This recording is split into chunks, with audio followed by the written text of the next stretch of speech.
huge show of Aussie support last night for Syrian refugees. Across Australia, thousands turned dark into light at vigils calling for more action to help those caught up in Europe's growing humanitarian crisis.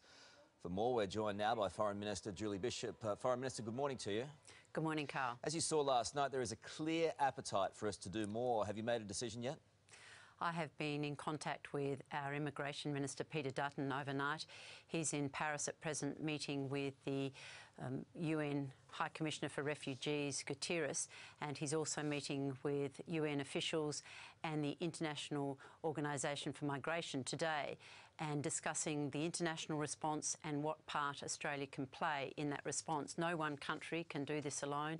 It will require many countries, not only in the region, but also around the world, to assist, because we're dealing with people who are seeking temporary safe haven, who want to return home when the conflict is over, but also those who would be persecuted even if the conflict were over. So we're focusing on women and children and families of persecuted minorities who are currently in camps on the borders between Syria, Lebanon, Jordan, Iraq. OK, so we will raise our aggregate refugee intake, though.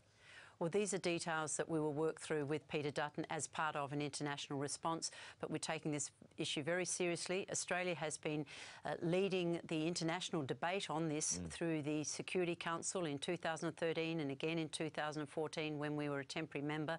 We co-authored and led the debate on 3 resolutions to do with humanitarian access and the humanitarian disaster in Syria. And so we've been very much involved in this issue for many years and will continue to play our part. We've provided funding of about $156 million in relation to the humanitarian crisis in Syria, and we're considering what more we can do. It's a pretty simple question.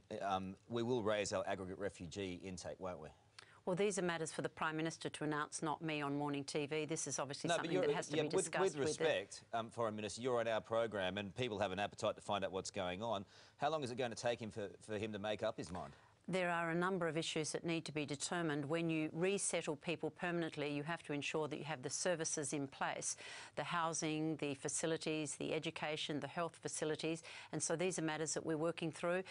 Some countries have just made announcements. We had made an announcement previously that we would increase the intake by 4,400 last financial year. And again, that would have been announced this year. But now, because of this crisis, we're reconsidering those figures and we'll do what we can. But the Prime Minister will announce this once Peter Dutton reports back to him on the detail. Well, there'll be an announcement today, wouldn't there? You'd have to think. If Peter Dutton is working hard over there, then surely there'll be an announcement today.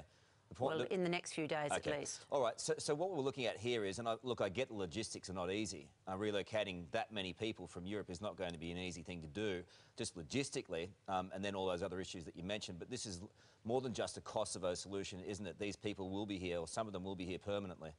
Well, that's why we have been talking about the persecuted minorities.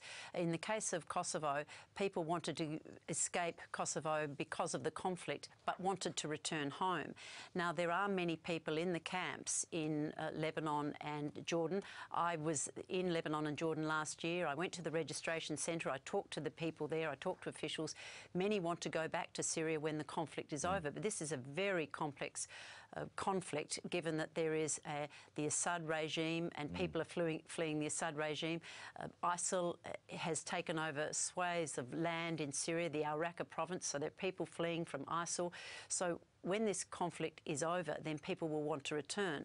But there are some persecuted ethnic and religious minorities who will not want to go home, and so they're the ones that we're focusing on, as other countries are as well. Are you ruling 10,000 more out? Well, people can pluck figures out of the air. I've heard many figures over the last few days, but we will do what is appropriate, what we can do well, that is resettle people permanently as opposed to just taking people temporarily.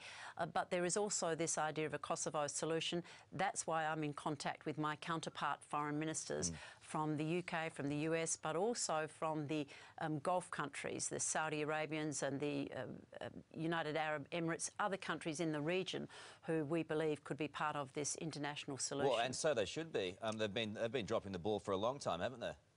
Well, they can do more, and that's why I'm in discussion with my counterpart foreign ministers. OK, so what you're saying is this morning that it could well be more than 10,000, you just haven't made up your mind yet? Well, it's not a question of me making up my mind. It's a question of being able to assess what Australia can do as part of this international response. And we must consider the resettlement process, and we are taking the advice of the UNHCR and the International Organisation of Migration and other countries working with the other European countries who are taking some as temporary safe haven refugees, others permanently. And in the case of Germany, Germany has agreed to process the applications. Germany hasn't agreed to resettle 800,000 people. Germany has agreed to process the applications for resettlement in other parts of the world. They've agreed to take in 20,000 though, haven't they, just on the weekend? That's right. That's for permanent resettlement, but the 800,000 figure, the 20,000 is a lot. Germany's a country of about 80 million people. Of course, it's a lot. And Britain's also offered to take a number over a few years. France as well. So if they Belgium, can agree, about 300 people, I think. If they can agree to take in 20,000 just like that, and maybe more over the next few weeks, why can't we agree just to a number that is significantly more than what we're doing now? Carl, a number of these foreign ministers have been at a meeting over the weekend to discuss precisely their response. We sent our immigration minister to Paris, to Geneva, to be part of the discussions, and when we're ready to make an announcement, we will. Okay. What about the regime itself? When will attacks resume, the airstrikes resume? The coalition is already carrying out airstrikes over Syria, targeting the terrorist organisations' military bases and their supply lines. It's very focused, very targeted.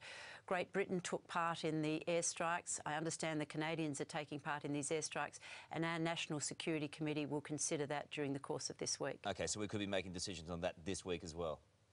These are all part of the one issue because, of course, people are fleeing a conflict. If we can attack the root cause of the refugee problem, which is the conflict in Syria between the Assad regime and civilians and the minorities that are being persecuted by that regime, the terrorist organisations, which include not only ISIL or Daesh, but also al-Nusra Front.